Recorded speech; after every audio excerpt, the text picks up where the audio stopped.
এ যেন অন্য ত্রিপুরার একটা গন্ধ। এই তো কবছর আগে প্রকাশ্যে ত্রিপুরাতে সংবাদ মাধ্যম ভাঙচুর করা হলেও যে সাংবাদিকদের টনক নড়েনি, আজকের দিনে দাঁড়িয়ে সাংবাদিকরা যেভাবে প্রকাশ্য রাজপথে সরকারের সাথে প্রায় যুদ্ধে নামলো, এটা কিন্তু তাৎপর্যপূর্ণ ঘটনা। বিভিন্ন জায়গায় সাংবাদিকদের উপর সংঘটিত ক্রমবর্ধমান আক্রমণের বিরুদ্ধে প্রতিবাদ জানিয়ে আগরতলায় আজকে গোটা রাজ্যের সাংবাদিকদের একটা অংশের যে রণংদেহী মূর্তি দেখা গেছে, এটা নিশ্চিতভাবে শাসকের ভিতকে কোনো না কোনোভাবেও আতঙ্কিত করছে বলা যেতেই পারে। সাংবাদিক ও সংবাদকর্মীদের নিরাপত্তা, কল্যাণ ও মর্যাদার দাবিতে আজ আগরতলার রবীন্দ্র ভবনের সামনে 3 ঘন্টার গণ অবস্থান ও প্রতিবাদ সভা অনুষ্ঠিত হয়। 11 দফা দাবিকে সামনে রেখে আয়োজিত এই কর্মসূচিতে রাজ্যের বিভিন্ন মহকুমা থেকে 800-র বেশি সাংবাদিক ও সংবাদকর্মী অংশ নেন। খুমলুং প্রেস ক্লাব থেকেও 150 শতাধিক জনজাতি অংশের সাংবাদিক বিক্ষোভে সামিল হন। সভা থেকে সাংবাদিকদের উপর সামাজিক, অর্থনৈতিক ও শারীরিক আক্রমণ বন্ধের দাবি জানানো হয়। পরে প্রবীণ সম্পাদক সুবল কুমার দের নেতৃত্বে এক প্রতিনিধি দল মুখ্যমন্ত্রী ডক্টর মানিক সাহার সঙ্গে সাক্ষাৎ করে স্মারকলিপি প্রদান করেন। মুখ্যমন্ত্রী দাবিগুলি খতিয়ে দেখার আশ্বাস দেন। বক্তারা অভিযোগ করেন, শাসক দলের বিধায়কও সাংবিধানিক ক্ষমতার অপব্যবহার করে বরিষ্ঠ সাংবাদিকদের হেনস্থা করছেন। বৃহত্তর গণতন্ত্রের স্বার্থে অভিযুক্তদের বিরুদ্ধে দ্রুত আইনানুগ ব্যবস্থা গ্রহণের দাবি জানানো হয়।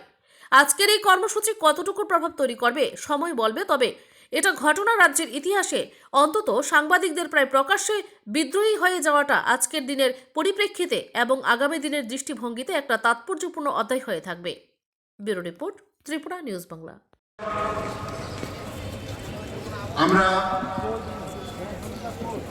ইতিমধ্যেই আমাদের বিভিন্ন বক্তার মাধ্যমে আমরা কি বলতে চাই এই জমায়েত থেকে সেটা শুনেছেন এবং অনুধাবন করেছেন।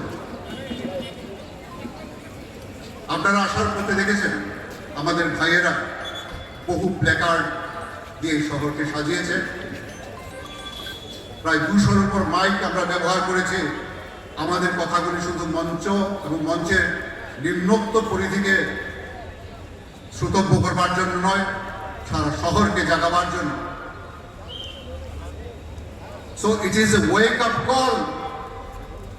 জাগুন, রবীন্দ্রনাথের ভাষায় জাগার বেলা হলো।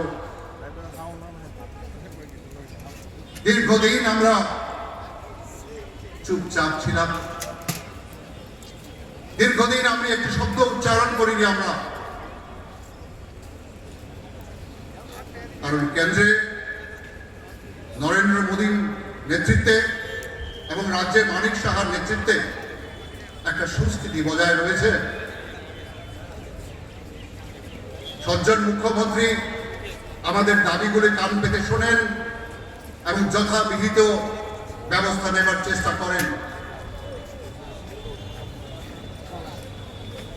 আমরা যারা সংবাদপত্রের বিভিন্ন সংগঠনের নেতৃত্ব দেই, আমরা যখন বিভিন্ন ইস্যু নিয়ে মাননীয় মুখ্যমন্ত্রীর সঙ্গে কথা বলেছি, উনি পর্যাপ্ত সময় দিয়ে আমাদের কথা শুনেছেন এবং এর বিহিত করবার চেষ্টা করেছেন। এর জন্য আমরা কৃতজ্ঞ। কিন্তু তার সত্ত্বেও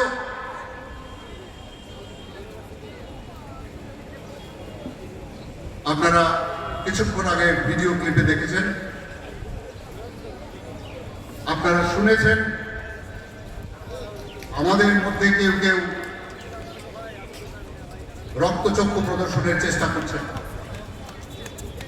আমাদের দিকে রক্তচক্ষু প্রদর্শনের চেষ্টা করছেন, হুমকির মাধ্যমে সংবাদ মাধ্যমকে পরায়ত্ত করবার চেষ্টা করছেন।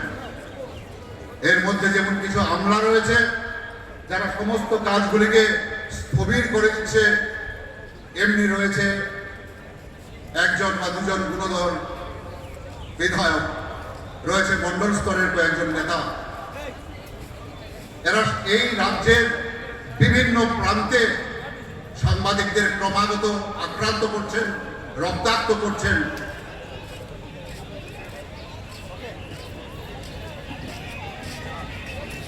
একটি কথা ফুলকি হয়ে শুকনো ঘাসে পড়বে যাবে, একটি কথা ফুলকি হয়ে শুকনো ঘাসে পড়বে যাবে, সারা শহর উথাল পাতাল, রাগে ভীষণ যুদ্ধ হবে।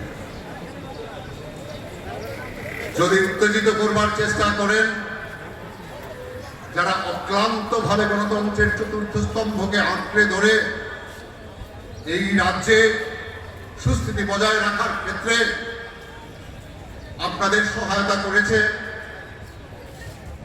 তারা ক্রুদ্ধ হলে টালমাটাল হবে গণতন্ত্র, টালমাটাল হবে শাসন ব্যবস্থা। আজকে ঐক্যবদ্ধ সাংবাদিকরা এই সমাবেশে উপস্থিত হয়ে এই অনুভূতিটুকু বুঝিয়ে দিতে চাইছে। আমরা বলতে চাই, এভাবে রক্তচক্ষু দেখিয়ে হবে না, প্রিভিলেজ মোশনের ভয় দেখিয়ে হবে না। স্বাধিকার ভঙ্গের কথা কাদেরকে বলছেন?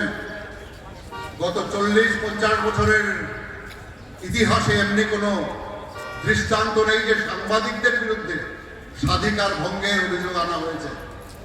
জেলে পোড়ার ষড়যন্ত্র,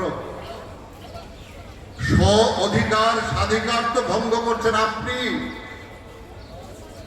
একটি পবিত্র জায়গার পদাধিকারী হিসেবে বসে থেকেও আপনি অশ্লীল ভাষায় ও সাংবিধানিক শব্দে সাংবাদিকদের হুমকি দিচ্ছেন, রক্তচক্ষু দেখাচ্ছেন। এটা যদি স্বাধিকার ভঙ্গ না হয়ে থাকে তাহলে স্বাধিকার ভঙ্গ আর কাকে বলবেন? এই কিছুদিন আগেও যার হাত রক্তাক্ত হয়েছে, শিশু, নারী, বৃদ্ধের রক্তে, আজ তিনি এদিক সেদিক করে বিধানসভায় প্রবেশ করে সাংবাদিকদের রক্তচক্ষু দেখাচ্ছেন, অতীত ইতিহাসের চর্বিত চর্বণ করছেন। বলতে চাইছেন যে কিছু হলে মারাত্মক কিছু করে দেখাবেন। আমার ভাই প্রণব সরকার আপনাদের সামনে বলেছে